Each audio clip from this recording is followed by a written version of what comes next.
This is an incredibly exciting moment here. The epoch of colour is the truly exciting stretch of Doctor Who. Even in the 80s, the art design and the production values are still so fascinating via their coloured charisma. And Spearhead from Space couldn't have been a better genesis for this era, and not only is it widely considered a stellar introduction to Jon Pertwee's Third Doctor, it has been listed, in my observations, on many lists of the best classic Doctor serials in general. Understandable why. The Autons, as they appear in the classic series, twice, both in the Pertwee era, are among the most beloved, iconic, and terrifying during the entire output of the program.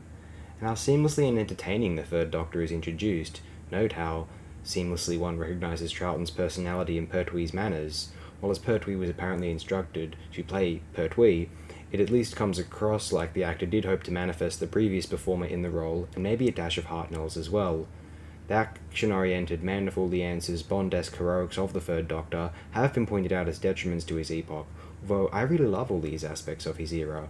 I consider almost my favourite thing about classic Doctor Who to be its value as a show of memorable monsters, practical effects, expressionistic hands-on, tangible costumes and makeup, no digital or nothing 90s or onward. And yet one could extrapolate such a cosmic, multivariate, epic saga across time and space from this relatively modest British television program. That was the appeal to me, truthfully.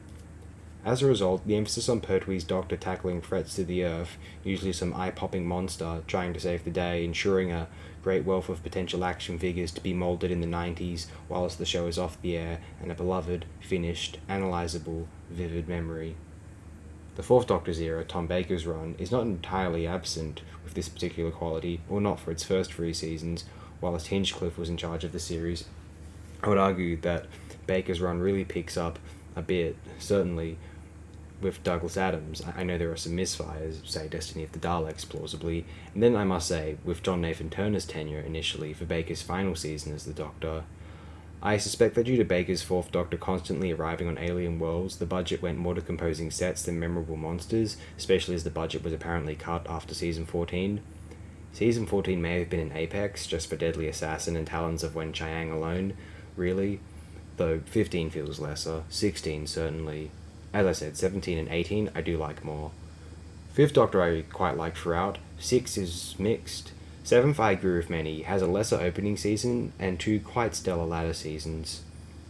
I would argue actually that Pertwee's run was the most consistent, potentially only because Tom Baker's went too long, or longer than Pertwee's, to become inconsistent, though maybe we could consider Baker's the most consistent if we just included the Hinchcliffe era, though that might be unfair to compare 3 seasons to Pertwee's 5 seasons. These colour ones are more likely to be attacked as copyrighted material, so see you.